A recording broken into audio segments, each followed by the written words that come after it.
The information contained in this episode is for informational purposes only. No material is intended to be a substitute for professional medical advice, diagnosis, or treatment. We need a revolution. There's only one solution. I need somebody to show me the love. We need a revolution. Hello, and welcome to episode 376 of Informed Life Radio on 1150 AM KKNW Seattle and streaming to CHD TV, YouTube, Rumble, and Facebook with replays available on your favorite podcast app. Thank you for joining us. I'm your host, Lisa Templeton, and this hour of free speech is brought to you by the nonprofit Informed Choice Washington. I'm testing today whether just a few words lead to superior results, so here it is. This show is funded by listeners. A small group keeps it going, and we'd love for you to join them. Please donate at informedchoicewa.org today. The views expressed on this show are not necessarily those of KKNW or CHD, and the information provided is not intended to be medical or legal advice. And I have our wonderful and fun and smart Chris Lane here as my co-host today. Welcome, Chris. Thank you. Glad you're here we're pre-recording this show. I was going to say Saturday, then I wasn't. But yes, everybody is pre-recorded, but it's evergreen information that you're going to find really interesting. And you've been down there. I can listen and learn about this topic. Okay, good. And I know you know quite a bit about it too. Mm-hmm. Well, I have the great pleasure and honor to welcome Jamie Andrews to our show today. He's the founder of Virology Controls Studies Project, where he demonstrates that the foundational proof for viruses has not been established. His work shows how assumption built upon assumption in virology has moved the accepted narrative further from scientific accuracy. And if you're a big fan of The High Wire with Del Bigtree, you probably noticed Alec Zeck was on there, I'd say 3 months ago or so, discussing this very topic. And viewer discretion is advised. And what I mean by that is please do your own research. Jamie has a lot of information, and you'll find other people who do, to demonstrate that, wow, imagine this, folks. Maybe what has been pounded into our heads for all these years could be not accurate. And I know that of anybody, this audience knows that playbook. So welcome, Jamie. Hi, Lisa. Thank you so much for having me on. Hi, Chris. Hey, Jamie. Okay, well, Jamie, what is the Virology Controls Studies Project? It's a bit of a mouthful, isn't it? Yes, because it's got double. It's one of those ones. I thought that it tried to put all the descriptors into the title to try and succinctly get at what we're trying to do here at the project.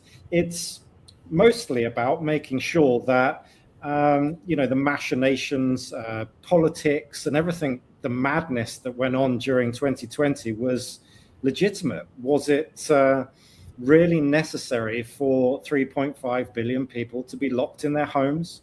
Was it necessary to be coerced into having an unregulated, untested jab put into people's arms so that people could be let free into society once more? Now, I'm based in France. I'm originally from the UK, but I moved to France about 7-8 years ago, where we were really put under an iron fist. I know it was kind of state to state differences in the US, but here in France, it was a nationwide vaccine passport that we had for about a year. So myself and my family, who abstained from injecting ourselves with this toxic vaccine, we were banned from society, made second-class citizens, and not able to go to anything other than a supermarket, effectively. No bars, no restaurants, no even soft play centers for the children. So we were made second-class citizens, and it really put a fire in me to start actually seeing whether this was legitimate, whether there was any reason for them doing this. And it started like anybody else, really, just with an inquiring mind, looking at some of the data that was being fed to us in the early stages of 2020. And that was data that was things like IFR, so infection fatality rates, which is essentially under the umbrella of epidemiology, which in my opinion is pseudoscience. It doesn't address causality. It just points fingers at an occurrence of something happening, if indeed it did happen, which is not conclusive with what happened in 2020, and assumes the cause. So what you were getting with these IFR data points in 2020 is that they were saying, okay, in Bergamo, Italy, it was this many people were all dying. There must be something spreading. There must be something infectious. And some of the first indicators to me that potentially something was awry was that you were getting real political boundaries between these IFRs, between a lot of the data points. So one of those was between northern Italy and its neighboring countries, Slovakia, Austria, where you got a hard delineation between geographical areas that were split between geopolitical borders. And so that was a kind of indication that something was wrong. And then what really cemented it for me is that I had a couple of friends that were working in charitable organizations in India. And they were working on the streets in Mumbai, in New Delhi, working with what the germ theory, what virologists, what immunologists would call a petri dish of death and disease. You know, it's the most conducive environment for a, quote, pathogen to spread. And the death and disease was before COVID? Yes, well, exactly. You know, it's unfortunately an area of great poverty, it's an area of great malnutrition, an area of great unsanitary conditions on the streets in these larger cities in India.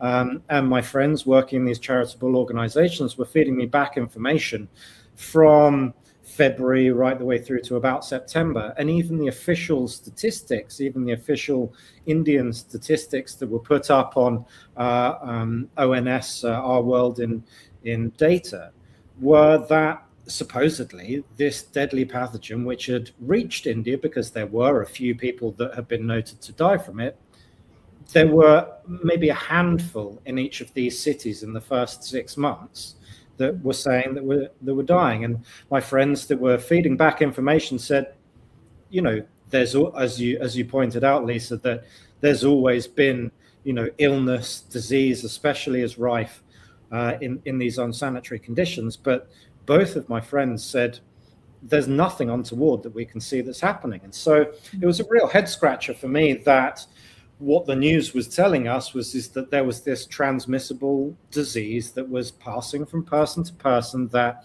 unless you wore a face mask and unless you stood 6 feet away from the next person, you could potentially, you know, choke and die. And this was, you know, being forced down our throats. And it was something that very, very quickly I wanted to really find out causality, actually go to the root of the science, quote unquote, because the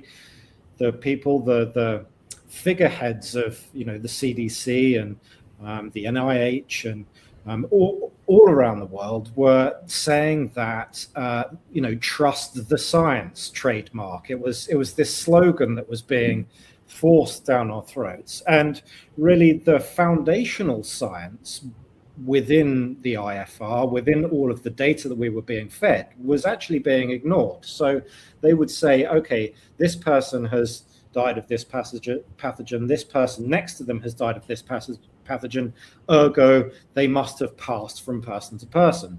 And this was really signified to me that there was some sort of causality problem there, that actually they were just assuming that something was jumping. You can't see a virus moving through the air and jumping from people to people. So I started to look at some of the source literature, and I didn't really know what I was looking for to start off with.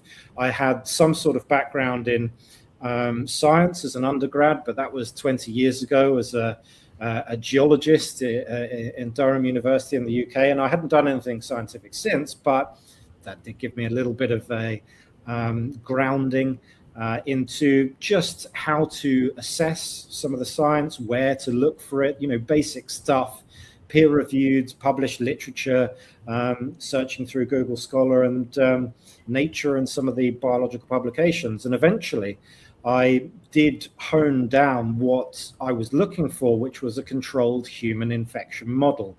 It started by just randomly typing in, putting viruses up people's nose on purpose and seeing what I could get back.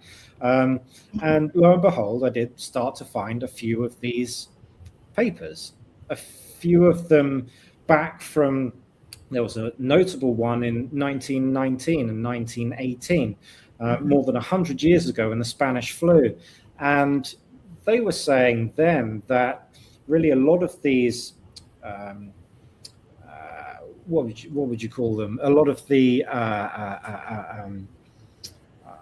measures that they were taking out, so masking, social distancing, were started in 1919 during the Spanish flu.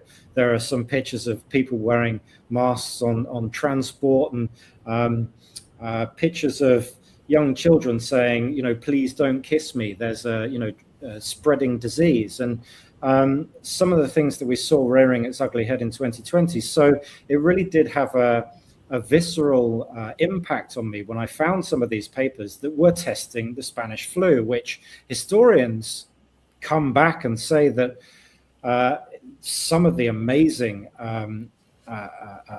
volumes of people that they claimed died from the Spanish flu was in 80 to 100 million people. They claim posthumously during World War I. And I mean, one of the first things that kind of rang alarm bells for me was that the average age of death of the Spanish flu was 27, male. So during trench warfare, where the whole world was ensconced, unfortunately, in battle, where millions of men, women, and children died, they were claiming that a pathogen was killing military fighting age males only, pretty much. Which, to any kind of intellectually honest person should say, are we sure we're not classifying some of these people that are dying in war as potentially dying of this pathogen? But it was actually interesting that the person who was in charge of this was part of the military too. So he In charge of the study. J.M. Rosenau, that's right. He was part of the U.S. Navy. He was a medical officer in the U.S. Navy. And he took 100 men of the average age of what they claimed were dying of the Spanish flu, and he enrolled them in experimentation. And this was real kind of natural pathways, quote unquote, of what should be considered to be contagion. Which was taking the sputum, the mucus, the bronchoalveolar lavage, the stuff a bit deeper down into the chest, and of people exhibiting some of the symptoms of the Spanish flu. And they rubbed them, they injected them, they put them directly up the nose of 100 healthy volunteers and received nothing. In the words of J.M. Rosenau, we could not induce any sort of disease in these 100 healthy volunteers. And they changed some of the protocols. They changed the way that they did it because they were receiving negative results. So they suggested that, potentially we were using saline up the nose to start off with before we were inoculating. And so what would happen if we took that saline away? They redid the test, 100 new people, 100 negatives. They did this not once, not twice, but 3 times in 6 separate locations on 6 separate islands. Some of them, there's a couple of islands off Boston and a few others on the East Coast. That one, I think, was on Hawaii as well. So they tested them in all different geographical locations, all different permutations of how to do it. And the stunning thing to me is that not a single person got sick. And so this started a journey to where I am today, running the Virology Control Studies project, which was, if you can't directly put a pathogen up people's noses and make people sick with any sort of confidence, does contagion, is it really a thing? You know, is it actually happening when they're saying that in India, people should be passing these things from person to person? Is that really the thing? And so that started my journey on firstly dismantling contagion, which was really the major part to my understanding of the fraud of germ theory, and really ultimately cemented in my mind. I was an anti-vaxxer before 2020. Do you want to tell us a little bit about how you became that? Yes, yeah. It's an unfortunate Sorry story, to but I interrupt. like to roll my sleeves up with these things. And this is, again, probably why I'm in the position that I am, because I approached, vaccination, immunology, and the germ theory, believing it was true. I don't think that we were born that way. I think we were very quickly indoctrinated to be that way. But most of us in our cognizant lives do believe in the mainstream narrative that we are force-fed. And I took my firstborn son in 2018 to have his MMR jabs, which were not quite mandatory. They're mandatory later for school in the UK, but we thought that we were doing the correct thing by taking our son in to protect him, and protect him from these diseases like measles, mumps, and rubella that claim to cause harm. And he had those jabs, and for the next month, he had real gastroenteritis problems. He found it difficult to defecate for nearly a month and a half. We had to really help him.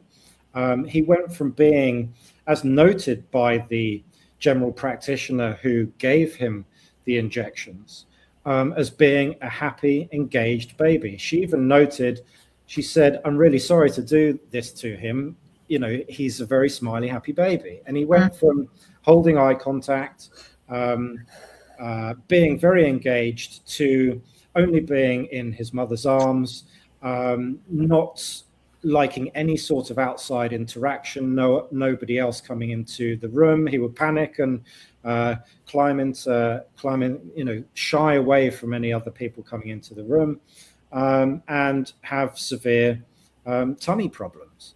And stupidly, and I mean, really, this is where it kind of cemented my thoughts and turned me into an anti-vaxxer, was we took him back. Stupidly, we took him back into the doctor's surgery for his second round some months later.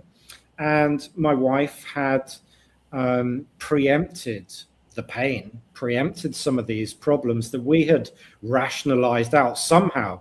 God only knows, thinking back, I kick myself that you rationalize out the pain, you rationalize out the symptoms as, that must mean that the vaccine is working, it's doing its job. I mean, I feel stupid now, but these are the things that we're gaslit into believing.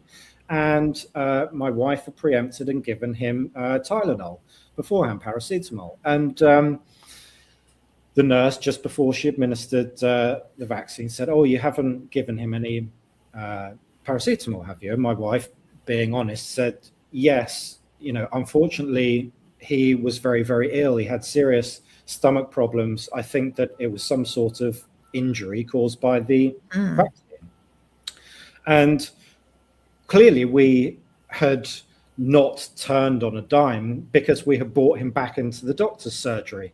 He was just about to be administered with his second dose. And what the GP said to us will remain with me forever, which was there was nothing wrong with what happened with him. That was totally normal. Effectively, you're lying that you saw any sort of injury happen to your child. My wife was incensed. She burst into tears. We left the doctor's surgery and never came back. That we were being told that what we saw, what we experienced with our own eyes did not happen. She also tried to lecture us on endangering our child from giving him paracetamol before. As we found out recently, actually, that's probably not bad, a bad idea, from the GOP that we've seen that, paracetamol is not great either, something that I've changed myself, that now don't use it at all. And but really, it was a blessing in disguise. It was a blessing in disguise that, the medical establishment, for no particular reason, wanted to say that we were lying, even though we had brought our child back in. And I thank my lucky stars that actually my son now, much older, that he seemingly, it took him about 3 or 4 years, I would say, to shake off the damage that was done. He didn't talk for quite some time. A lot of his developmental milestones were just lagging behind a little bit. And I truly believe that if he had have had that second round, it was more than likely that it probably would have turned into a more severe case of autism.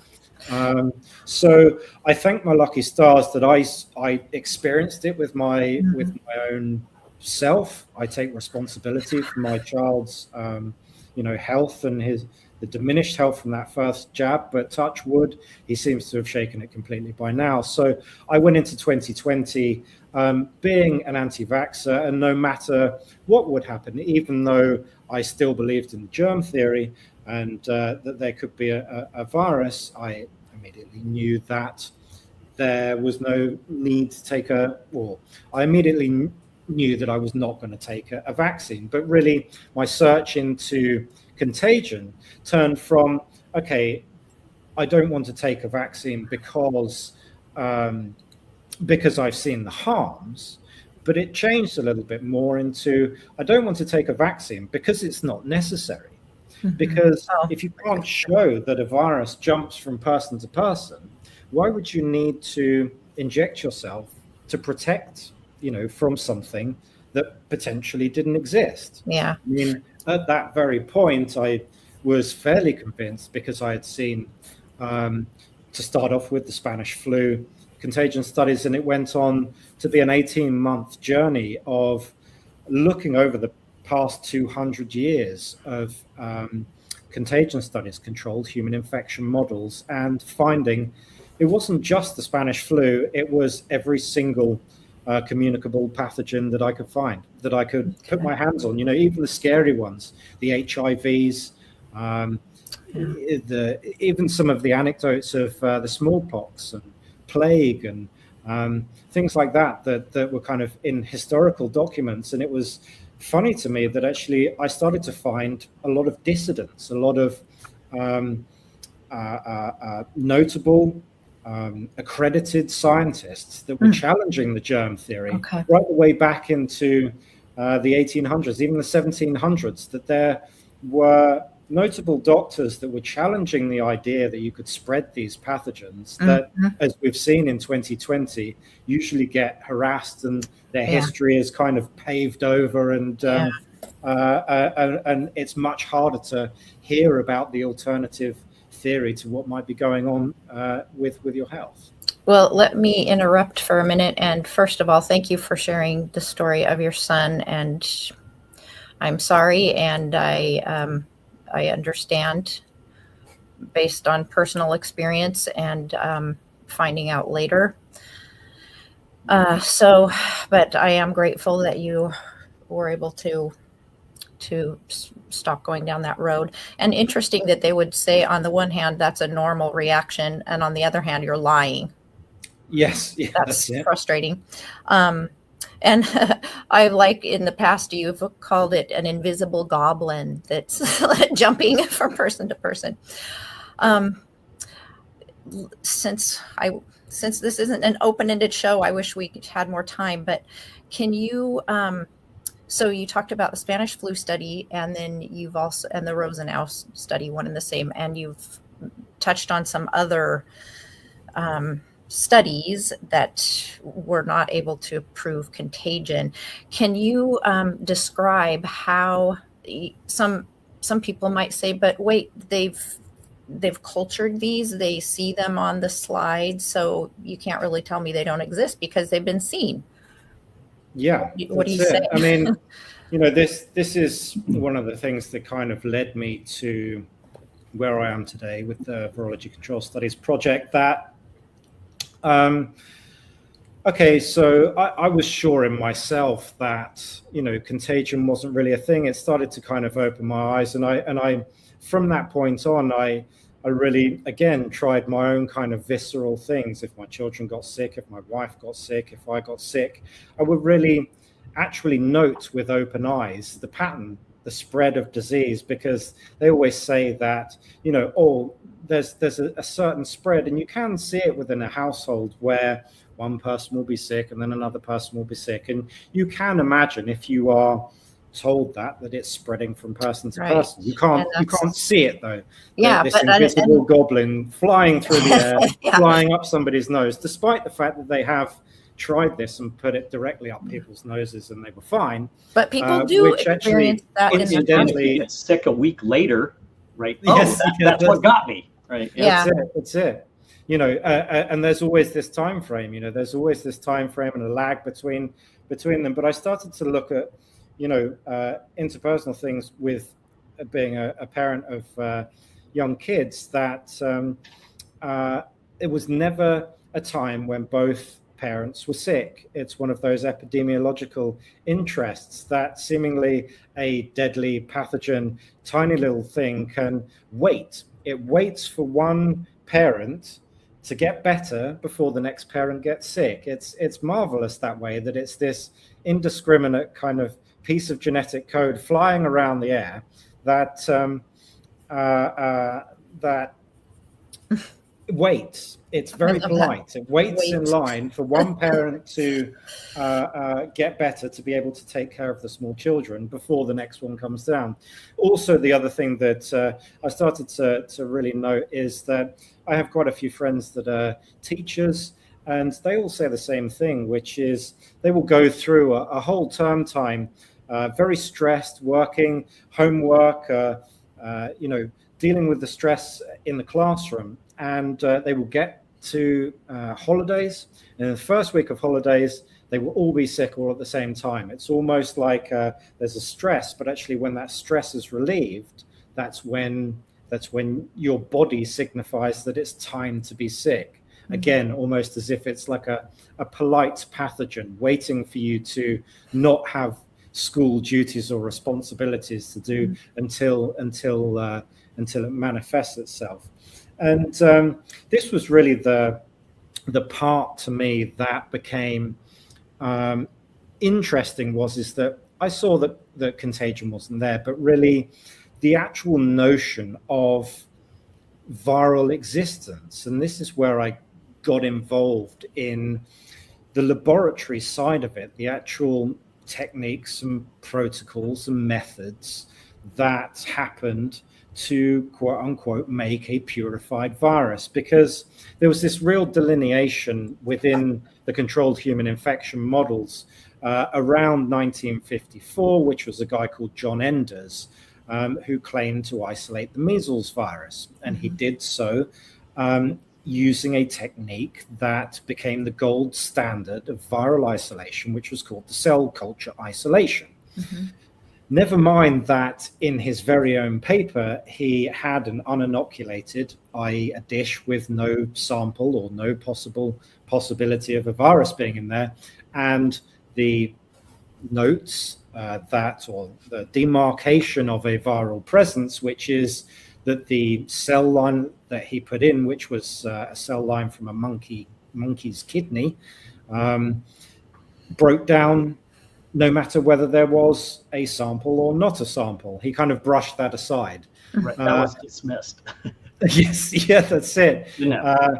It's he said that, quote, he could see a difference. So the cell line broke down in the Petri dish that he had the claimed virus in, and not in the in the Petri dish with no virus in. Both of them died, but he said, I can see a difference in the way that they've died. So therefore, this is to be used, for isolating viruses, and it was adopted by the halls of virology for every single viral isolation henceforth from 1954. And it was the first, well, I mean, it is the first protocol, the first method of the scientific method, the first step of the scientific method in virology. Everything downstream comes from what they claim to have is a purified and isolated virus. And Jamie, sorry to interrupt, but can you give us a little more detail about Ender's materials and methods, and then I also later want you to tell me the difference between a positive control and a negative control, and then what you guys are doing. Well, yeah, and also maybe the definition of isolation that goes Yeah. along with it. yeah. The definition of isolation is to, remove any other bodies part in this case biological particles, so that you're left with the biological particle as an independent variable. It's the thing that you have to study. So you isolate something from its surroundings and you purify by making a lot of it, which almost sounds very much like David Baltimore, later on with HIV, who kind of stumbled across that question, being a tenured scientist of kind of 30 years, actually a Nobel Prize winner. That's kind of another story. The protocols that were used by John Enders was that he came up with the idea, and it was actually a study into looking for quote unquote antigens to do with viruses and the way that they break down, which was actually the particular method that he used for the antigen part to it was rubbished by his peers and never used again. But this cell culture isolation part to it was where he took the idea from bacteria, which does actually work, where you give bacteria a nutrition source and you can replicate them. You can see bacteria under a microscope. You can see them moving around, a lot of them with a light microscope, and so they exist, they're there. Mm-hmm. But with viruses, the logic was there that you would give them a source of something to feed on, i.e. Tissue, and they would grow, and therefore you could generate plenty of it, isolate and purify it. So you would take it, put it in a centrifuge it down, find the general size of it, and then you would have it in a vial, in a particular band from a centrifuge, and there you go. You could call it a pathogen. And then it's my understanding that there are several different substances, washes and antibiotics and other substances added in during the experiment before the I mean it's right? It's a complete witch's brew. Most of these methods are where they, as you rightly say, they wash them with actually, funnily enough, nephrotoxic, i.e. kidney damaging antibiotics. And what are they using to isolate viruses? Particularly SARS-CoV-2 was a virocell, a monkey kidney cell. So they are using nephrotoxic antibiotics on kidney cells and going, oh my God, they've died. They've broken down. Well, they would do if you're using dangerous antibiotics. And the virus killed them. Exactly. Right. Exactly. And what about when they visually? There's numerous additives within that. There's fetal bovine serum, which is the fluid from around the outside of the heart of a baby cow to grow these cells in the first place. So what happens is that cells can be frozen almost indefinitely. So you can unfortunately cut them out of all sorts of barbaric places. A lot of cancer patients, unfortunately. A lot of fetuses, unfortunately, are used in clinical research. They cut tissues out, they freeze them at very low temperatures, -80, and you can keep them on ice practically indefinitely, take them out, put them in this fetal bovine serum in high concentrations, and you can see them growing. And so once you have what's called a monolayer, so just a single layer across a plate, you can then experiment on them. And this is done right the way through clinical research for all sorts of drugs trials, cancer trials, as well as quote unquote isolating viruses. And so this kind of technique of culturing, which was said that you take this cell line, you put a supposed infected sample in it, and then what was claimed to happen is that this virus would then infect the tissue and grow, and you could culture it. You could make it like you do bacteria. And as mentioned before, unfortunately, what happened is that when this cell line died, which was supposedly the demarcation that the virus was eating the tissue, was going into it, was replicating, it was taking over its genetics. It was that demarked that there was a virus in it. But as mentioned before, John Enders, when he did the negative control, which is everything minus the independent variable that you're studying. So a negative control looks to make sure that the independent variable is causing the observable effects. So the independent variable that they assumed was there already was the virus. The observable effects was what's called cytopathic effect. So CPE, a breakdown of the tissue of the cell line. And so the negative control looks to have all of the materials that they have in front of them, all of the protocol kept the same, minus the virus. So to make sure that it is the virus causing the observable effect. John Enders did this in his own thing, in his own study, and noted that the observable effect happened no matter whether you put a virus in or not. Anybody that studies science should know that he should have got the entire lot, swept it off the table, into the bin, and never spoken about it again. Because it's pretty basic, that like is a elementary school. That's right. It's a scientific failure. You should learn in high school about what a control is, and if a control fails, it means that the scientific experiment has failed. Yet here we are, 70 years later, still talking about pathogens that have been isolated, in quotation marks, using exactly the same method that John Enders used in 1954. So what are people supposedly seeing, or are they seeing? I've heard of a point and declare method. They just see something on the slide. Oh, it's a little round thing. That must be what we're looking for. There it is. I mean, because people are going to say, I'm just sure they've been seen and they know what it looks like. They know if it's measles or mumps or HIV. And so how are they getting these answers?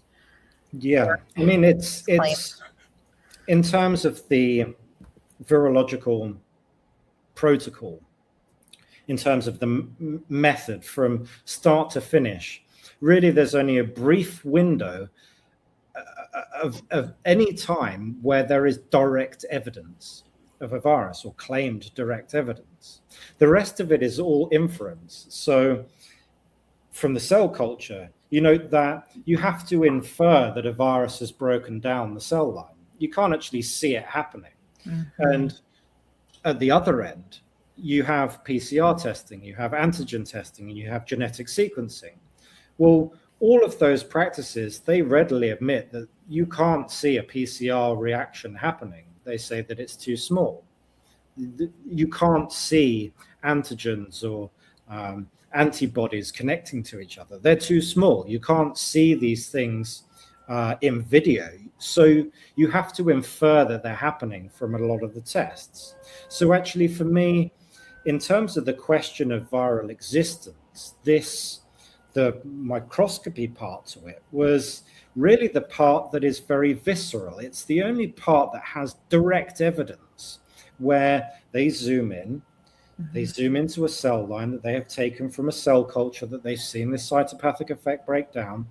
They take a transmission electron microscope, which is more powerful than a light microscope because supposedly viruses are too small to be seen with the light microscope. We're talking in the region of about 20 through to about 1,000 nanometers in diameter. And so we're talking very, very small. And to get down to this level, you have to have a transmission electron microscope, which kills and fixes a biological sample. So you have to kill the sample, you have to put it into a pellet by spinning it down in a centrifuge. You have to cut it with a very small knife called a microtome. You take a very thin slice, and then you have to fix it in some pretty noxious substances, a bit like formaldehyde. And in this process, that therefore means that you can't see anything move. So everything is just a fixed stationary image.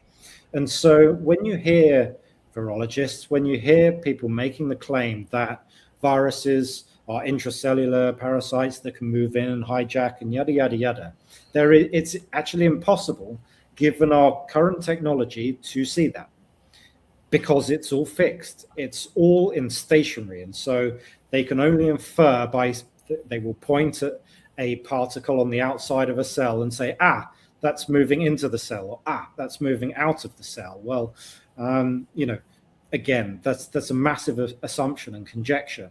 And so this part, and kind of fast forward a few years where I'm running the Virology Control Studies project, I've conducted these cell culture negative controls where, and just to kind of rewind, because you said about positive controls as well, you have a positive control, which is what you compare to. So you have cytopathic effect, and us as part of the project, we conducted these with these negative controls by taking all of the reagents in the cell culture isolation protocol, by removing any chance of there being a virus in the cultures, and we saw cytopathic effect in the same time frame to the same amount as every single cross-referenced publication that we saw. So what would be called a positive control is the inverse of the negative control, which is where you have what exactly is meant to happen. So you take in their case, a supposedly purified virus, and you say, this is the exact observable effect that should happen. So in this quantity, in this amount, you should see this type of death, this type of morphology. So in the ways that the cells break down. The cells broke down in identical fashion in our negative controls, which had no possibility of a virus being in there. They had the same morphology. So we saw apoptosis, which is general death.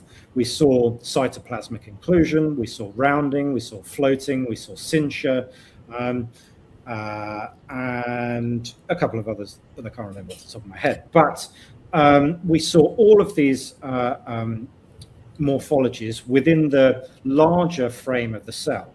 And so the next process that we went into was microscopy work. So we approached another contract research organization, an independent laboratory, to have a look for us.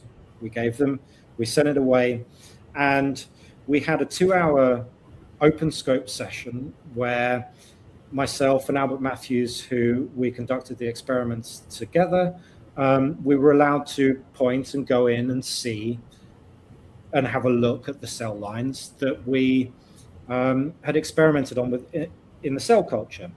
And in the 2-hour session where we were allowed to zoom in, we crossed off the identical morphologies of 27 different types of viruses in, again, I reiterate, a cell culture that had no possibility of a virus being in there.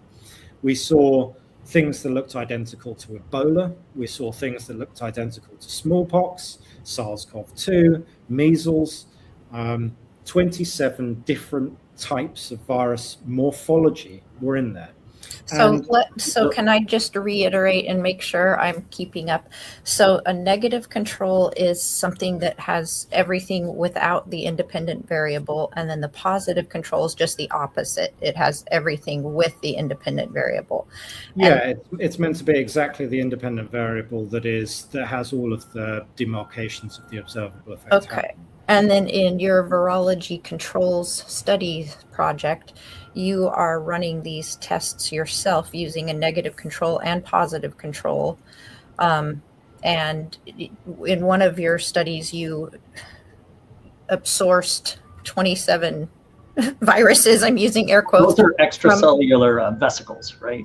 Correct. Yeah. I mean, this is what we have to conclude, and I think it's something that we've released the 2-hour video on Substack, and I would recommend anybody that's kind of interested in it to just kind of go and look, because you kind of see viscerally what happens is that when these cells break down on the kind of macro scale that you can see in a light microscope, you see them change shape, you see them break apart, you see all of the things that they denote as the morphologies of CPE. And then when you zoom in, you see around all of those areas. So particularly within vacuolation, that was one of the ones that I forgot. Vacuolation is where holes open up in the cell. So you get a big hole in the cell. And most of these 27 different types of morphologies that we noted were found in and around those vacuoles. So where you have macro breakdown, you see all of these smaller blobs blobbing around in there. And it's really, as you said before, Lisa, it's a point and declare method. It's like looking at clouds and interpreting them as different animals. You know, you kind of go, oh, well, that cloud looks a bit like it has bunny ears. It looks a bit like a bunny to me. Or, you know, that one looks like SARS-CoV-2. It's totally up to interpretation. And when you really see the play out of it, that these vesicles, as you said, Chris, that it's extracellular vesicles. So a cell is a very simple thing. It's just a membrane bound. So it's a kind of a lipid fat. So it's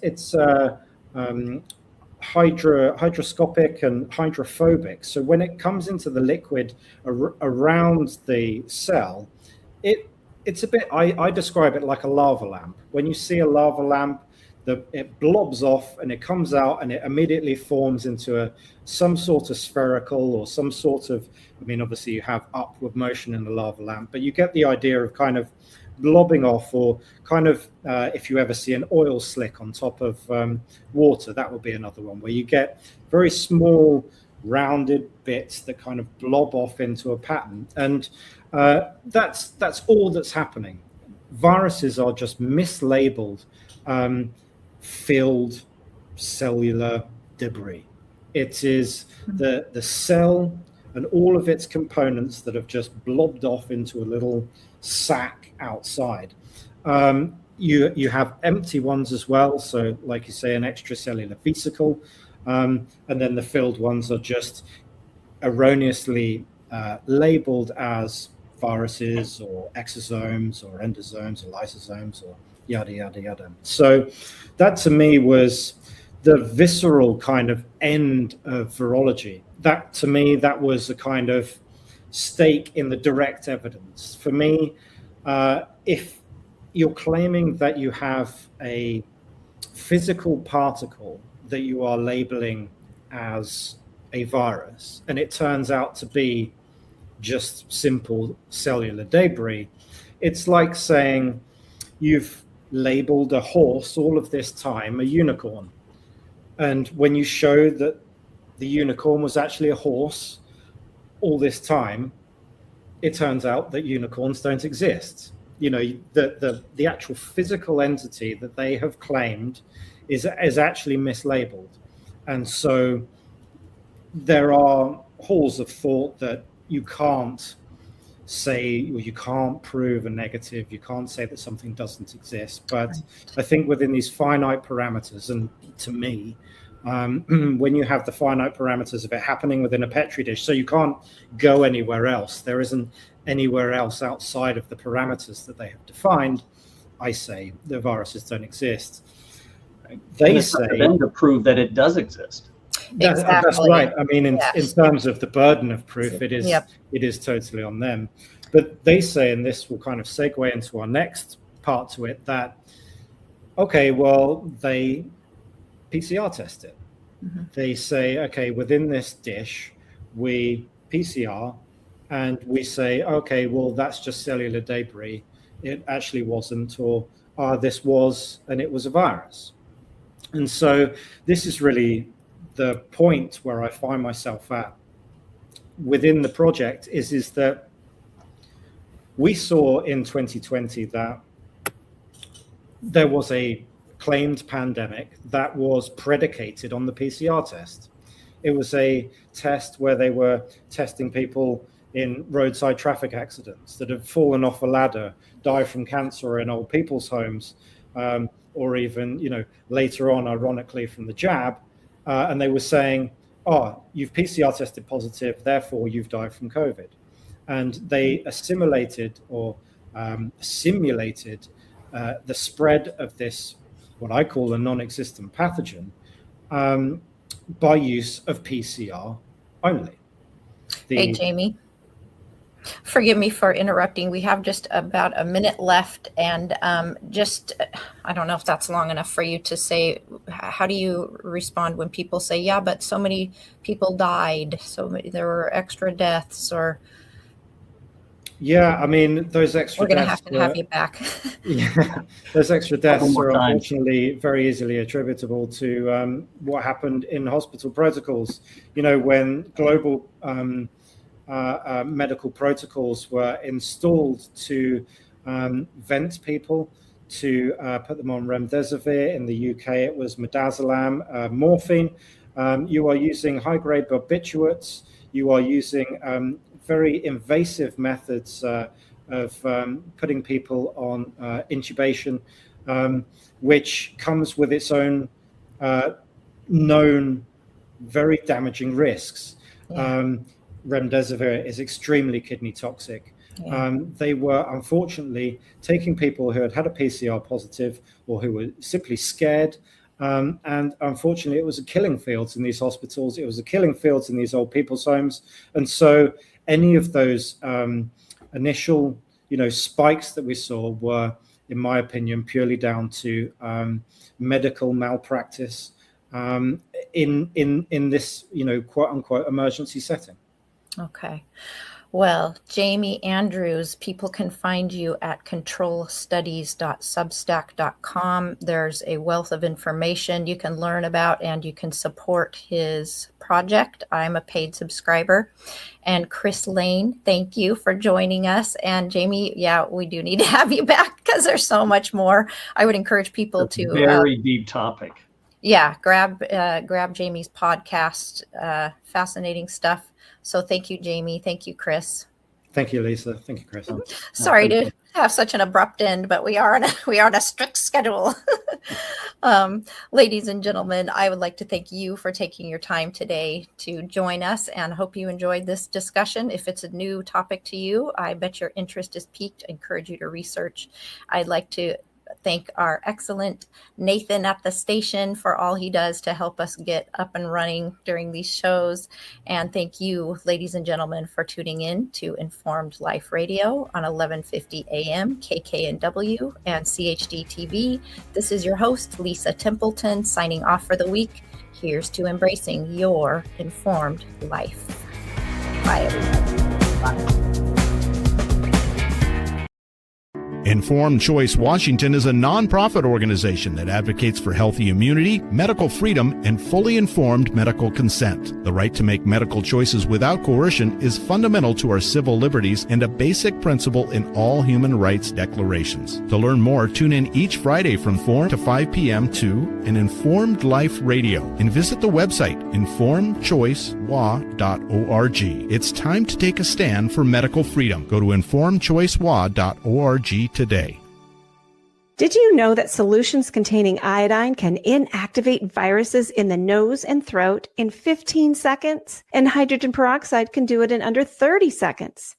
Decades of studies, including many conducted during COVID, have shown that properly prepared and used nasal spray and gargling solutions can reduce your risk of infection, reduce viral load, reduce symptoms, and reduce transmission of viruses. To learn more, go to healthyimmunitynow.org and check out the EFU Challenge. Why spread fear and infection when nature provides solutions? Go to healthyimmunitynow.org today. The information contained in this episode is for informational purposes only. No material is intended to be a substitute for professional medical advice, diagnosis, or treatment.